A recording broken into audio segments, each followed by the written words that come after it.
good morning everyone. Welcome to day 20 of the no added salt challenge. So today is a transition day for me, so I'm up this morning. I'll nap for a little bit this afternoon, and then tonight will I could technically start tonight, but I actually wanted to do a crock pot recipe, which means that we start today, like right now. So that has a chance to cook for the rest of the day till I need to leave for work. But I am making a lentil soup recipe, and the reason I am making a lentil soup recipe is because I wanted to make cornbread, and this one in particular says that it's really good with cornbread. So we're gonna have two different recipes going on here. We're gonna make some lentil soup, and then we're gonna make some cornbread. I want to get the lentil soup started though, so that I could get it going. It's about 9 o'clock, and I want to cook it on low. Yeah, it'll be fine. I got plenty of time. Anyways, so this lentil soup has not really, I mean, the ingredients are all super basic things that you should have in your house for the most part, really and truly. You don't have to do any weird spices or anything like that. The only thing that's a little bit different is putting the vinegar in it. That to me is a little bit strange. This is not a crock pot recipe, but I'm making it in the crock pot anyway, simply because I don't want to have to try to make it when I get up. I'm being lazy. So come on down to the crock pot. I've already put 8 cups of water in here. It does not call for broth. It actually calls for water, although I did read in the recipe comments below that a lot of people said that they did use broth, or they increased the amount of garlic that they put in there. Yeah, it only calls for 2 cloves of garlic, but you know me, I'll just scoop some garlic in there. Or they put more of the spices in. So I'm going to be a little bit liberal with the spices. I mean, I'm not going to triple them or anything, but I am going to be fairly liberal with the spices. So, yeah, I'm not changing this a whole lot, but a little bit. So this recipe is from All Recipes. It's just called lentil soup, and I will attach it in the description box for you guys below if you wanted to take a look at it. But come on down and we'll see what we're putting in here. So we've got our 8 cups of water already going on in here. And to this, it actually calls for an onion chopped, 2 carrots diced, and 2 stalks of celery chopped.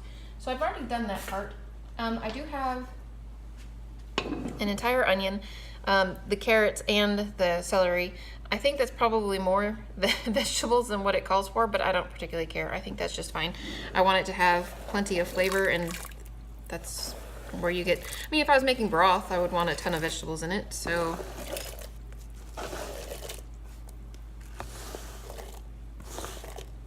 Oh my gosh, guys, I didn't spill anything on the counter that time. Shocking. Okay, so in that goes. It does call for 2 cups of dry lentils. I'm actually using something that we found at the Indian grocery store, and it's it's called pulses, mixed pulses, but it's got all sorts of split stuff in it. And I think this will be just fine. It probably will turn into mush, to be honest with you, which I'm not too worried about. A lot of lentils, like if I was to use red lentils, they would turn into mush as well. I didn't get out a 1 cup measuring cup. Okay, so we're gonna put 2 cups in here. They're very pretty. See? All right, so there's 2 cups of that. Thankfully, we don't have a whole lot more to have to add to this because my crock pot's getting full already. Minced garlic, I'm just putting in some minced garlic. I'm not actually measuring this at all. You guys know how I do this. So there we go, there's some garlic. I do need 1 can of tomatoes still in here, and it calls for a can of crushed tomatoes, but I'm going to use a no salt added petite diced tomatoes. That's the kind that we usually buy. I believe that they're organic. It's just what they sell in a 4-pack at Kroger that has no salt added and organic. We just went to the grocery store this morning. They didn't have any organic corn. I mean, they had organic corn, but they didn't have any organic no salt added corn. I was really bummed.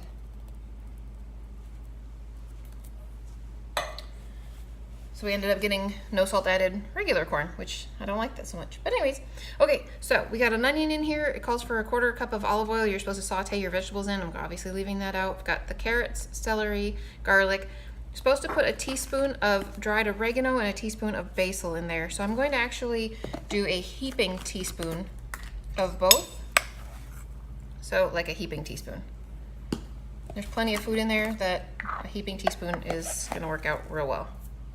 Okay, and then a bay leaf, which I just buy our bay leaves at the Indian grocery store, so you get a big huge bag of them for 89 cents, I think is what it was, something like that. Some ridiculously inexpensive price. The last thing that you want to add into here is, okay, so when you're cooking this, you're supposed to, at the end, here, let's chat. At the end, after you're done cooking this, you're supposed to season it with salt and pepper to taste, and you're supposed to put in up to 2 tablespoons of vinegar before you serve it. I think that I'm actually going to let it cook with the vinegar in it. I don't think that's going to be a bad thing at all. I'm not 100% certain, but it calls for 2 tablespoons. I'm actually going to do 1 tablespoon of balsamic vinegar and 1 tablespoon of white wine. I'm not 100% certain on putting the 2 tablespoons of vinegar in there. I'm not sure what that will do and taste like. It doesn't call for a particular type of vinegar. It just says vinegar. So I mean, shoot, you could use just white vinegar if you wanted to. I don't know. It doesn't say. But that's going to be all that goes in here. So I'm going to put that in here, mix it all up really well, put it on to start. I'm just going to cook it on low until I get up later.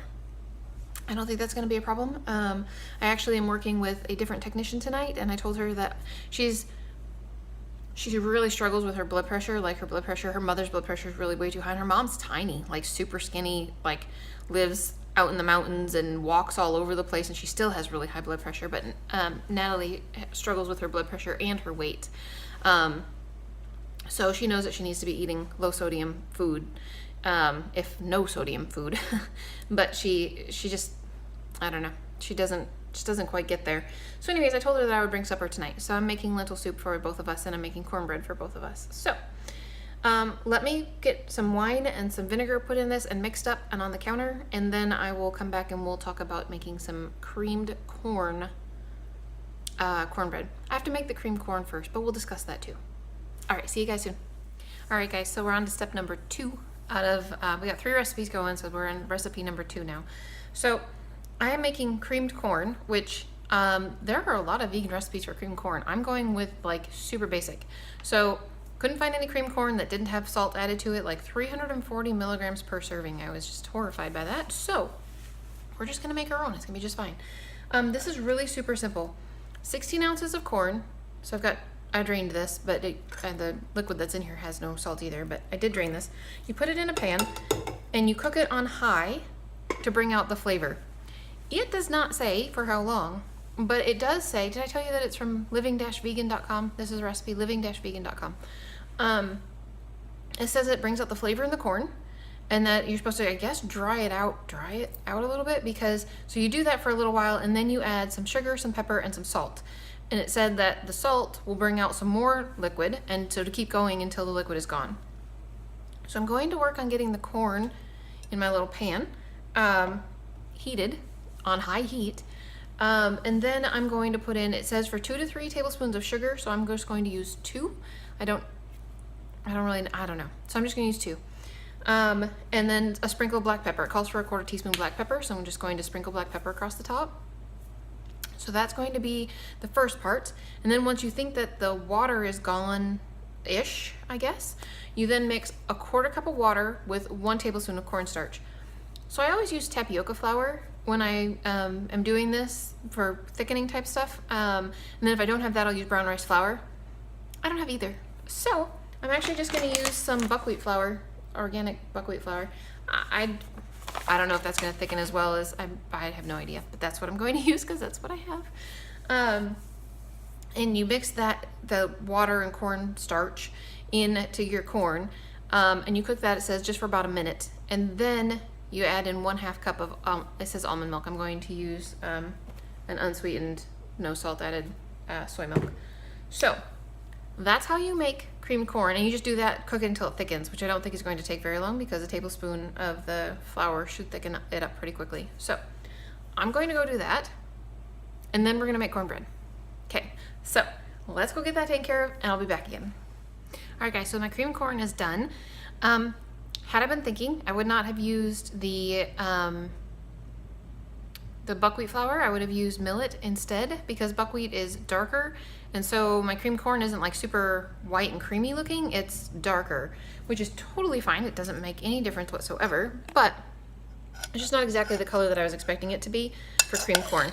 However, it's thick like it's supposed to be, and I tried it and it tastes wonderful.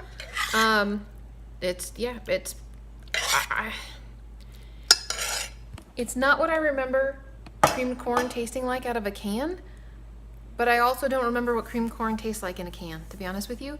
I can't remember the last time I had creamed corn. My husband doesn't like it. So I don't know when the last time I bought a can of creamed corn was. So maybe it tastes just like it and I don't remember, but it's good. Regardless of what it's supposed to taste like, it tastes very good. So let's put together some cornbread. You are actually supposed to make this cornbread. It's from cookingchanneltv.com and it's called creamed cornbread. It's a recipe courtesy of Alton Brown, so you know it's gonna be good, right? Except I had to adulterate it totally, so yeah, we'll see.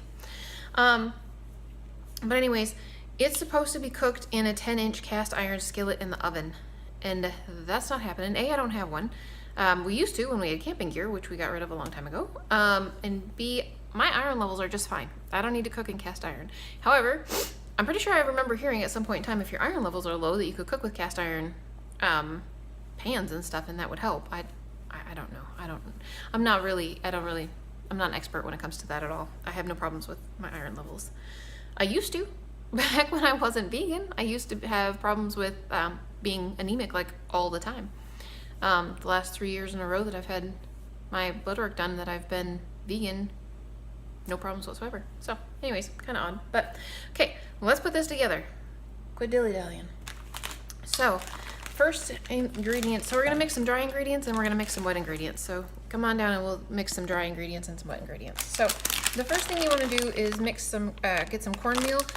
And I would totally prefer to buy Arrowhead Mills, to be honest with you, but I couldn't find any, so we're just gonna use Bob's Red Mill.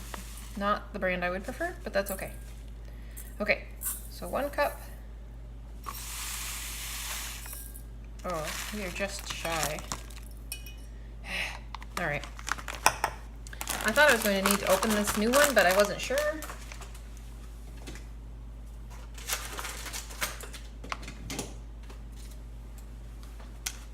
I don't want to take the chances of having too much liquid to cornmeal, so.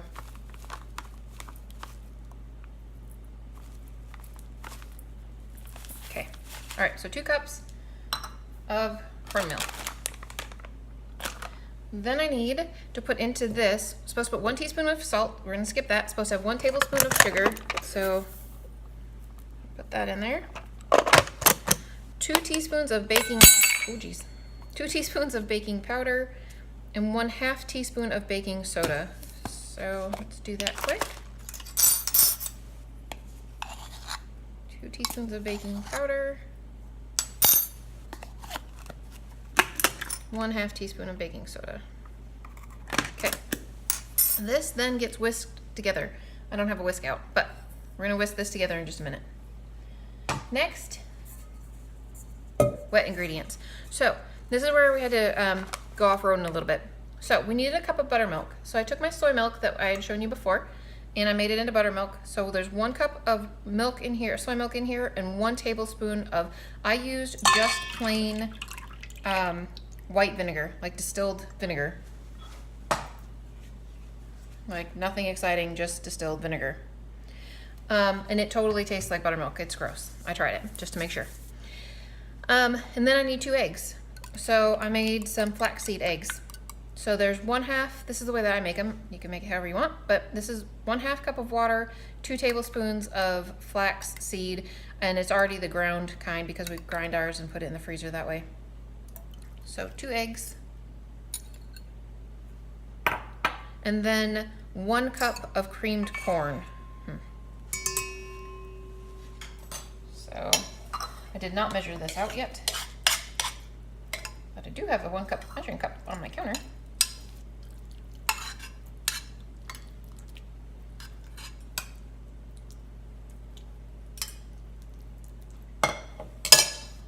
Okay, 1 cup creamed corn, which honestly used most of the 15-ounce thing of corn. I mean, used most of what was in there. So obviously that 15 ounces counts the liquid that's in there as well. So this you whisk together, and it's very, very thick, which is totally fine.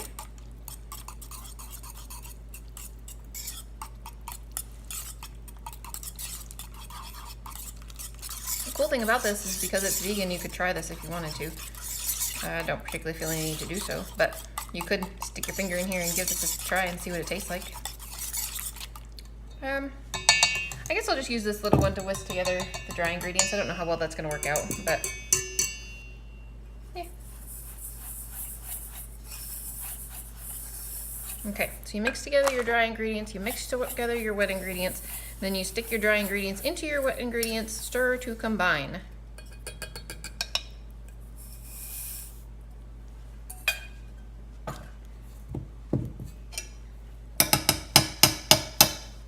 I'm going to use a spoon for this.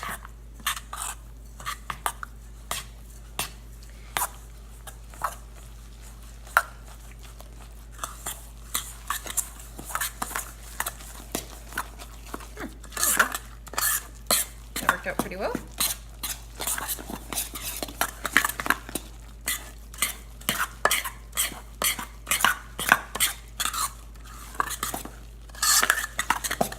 Okay. Awesome. Then it says that if this will not pour, so for some reason if your batter won't pour out of here, this is totally going to pour, no problems. But if it won't pour, to add a little bit more buttermilk to the batter, you're supposed to take your cast iron skillet and put some oil in it and then put this in there. I'm not going to do that. If this ends up sticking to my glass dish, so be it. I'll just scrape out it the best that I can. But I'm just going to bake this in a glass. I think these are 8x8s. Maybe it's a 9x9. I don't know. I think it's an 8x8.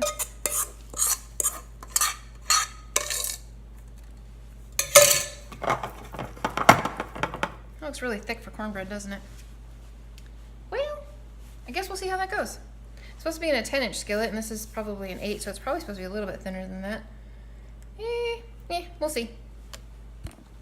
If it ends up needing to cook a little bit longer, so be it. I'm not too worried about it. You're supposed to cook this for 20 minutes. Basically, it says to bake it until when you touch it, it comes back up. Like you touch it and it goes back up into the way it's supposed to be. So as soon as my oven gets hot, I'm going to put this in and I'm going to get it going. Then I think I'm done for now. Yeah, like this video is going to be forever long because there's 3 recipes on here. And I haven't even started because it starts tonight. But that's okay. So tonight, I checked my blood pressure this morning, but I'll just check it again tonight and tell you what it is tonight. It was 104 over 68. 68. 104 over 68 when I checked it earlier. So anyway, I will talk to you guys later about what stuff tastes like. We'll do a taste test because obviously the soup will be cooked by then and the cornbread will be ready. So one other thing, I do want to make one other cornbread recipe. So this is one cornbread recipe using cream corn, and then I want to make a vegan, it's already veganized cornbread recipe with a Mexican dish that I want to make. But I might wait a couple of days to do that, and then I want to tell you which cornbread recipe is better. So I think that will be very exciting. Anyways, I'm going to go get this done and clean up my kitchen, and I have put my husband down for a nap after we got the boys off to school because he's not feeling well at all. So I'm really hoping he doesn't get strep throat like Connor has. One of the guys that I work with has strep throat as well, and when I got to work yesterday, he was like, yeah, you might want to spray everything down with alcohol. I have strep throat. And I was like, no problem. I already spray everything down with alcohol I mean, literally when I get there, I spray everything down with alcohol and wipe it back up because, ugh. Anyways, but yeah, he's been sick for days now. And Connor's sick, but Connor's been doing awesome. Every single time he blows his nose, does anything, he gets a tissue to wipe his eye when it's itchy. He's been washing his hands like crazy, doing great. But anyways, I have no intentions of getting this. I have to work way too many days in a row. I don't have time to be sick. So Anthony's taking a nap and I'm gonna cook, and I will see you guys later after my nap this afternoon. Have a good one, guys. All right, guys, so here's a quick countdown for what it is we've got for food for today. So we made cream corn, which I had a tiny bit left in the pot and I tried it. It was actually very good. So if you wanted to make cream corn, that was a good recipe. You could totally make that. Use a light colored flour so that it looks like cream corn rather than, so it looks like darker. But anyways, hang on a second, let me turn the light on. I'll be right back. It's not even 6 o'clock out and it's like dark out. Anyways, okay, so cream corn was good. The cornbread, not bad. At 20 minutes, it was totally not done. So I put it in for another 10 minutes, which was too long probably, because then it's very dry. But I think I remember cornbread being dry anyway, but this is very dry. So it falls apart really easily. However, I think that for me personally, I am totally used to or what I expect out of a cornbread is something super sweet, and this is totally not. Like, totally not. So I actually had a piece earlier, and I put maple syrup on it. Not a ton, but just drizzled it across the top. Wow, way better. So either if you want sweet cornbread, add more sugar when you make this, or if you know that you're gonna serve it, just split it open and just serve it with a little bit of maple syrup on it. Really good recipe, like really good. Don't cook it for 30 minutes because that was probably too long. I don't think it would have been quite as dried if well, there weren't eggs and there weren't butter, wasn't actually any buttermilk in there, but I did have flax and soy milk, which do have fat in them, so that should have kept a little bit of creamy moisturousness to it. I don't know. Anyways, flavor-wise, it was fine. Texture-wise, okay. Needed the sweetness though for me. Okay, and soup. I haven't tried this yet, so I mean it looks like lentil soup for sure. Just have a little bowl of it that the spoon was sitting in, so let's give this a shot. I haven't tried this yet. It's been sitting in this little bowl for a minute or two though, so it's probably cooled down.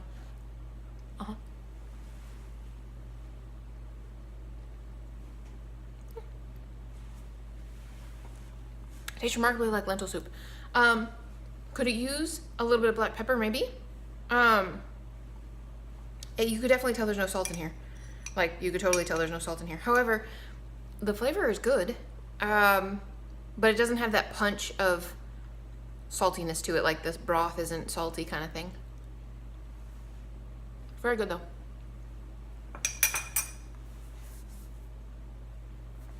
You can definitely tell there's no salt, but flavor-wise, that's a very good soup. Okay, so lentil soup and cornbread. That's what's going with me for food. That's it. That's all I have to say. Oh, blood pressure was 103/66, and I gotta go. So I will see you guys again in the morning, and we'll talk about some exercise at that point. Alrighty, guys. So I'm home from work, and my technician said that the cornbread was totally awesome. Did not need maple syrup at all. I totally disagree and think it needs maple syrup for sure. So anyway, one person who's totally a sad American type eater thought that the cornbread was really, really good. And I thought it was fine. I just thought it needed more sweetness to it, which could just be my sweet tooth talking, you know? Anyways, the soup was good, but not like over the top awesome. But it was plenty well good for a lentil soup recipe, absolutely with no salt. It was very good. She really enjoyed it. And I mean, she usually likes, if I make anything, she likes it for the most part.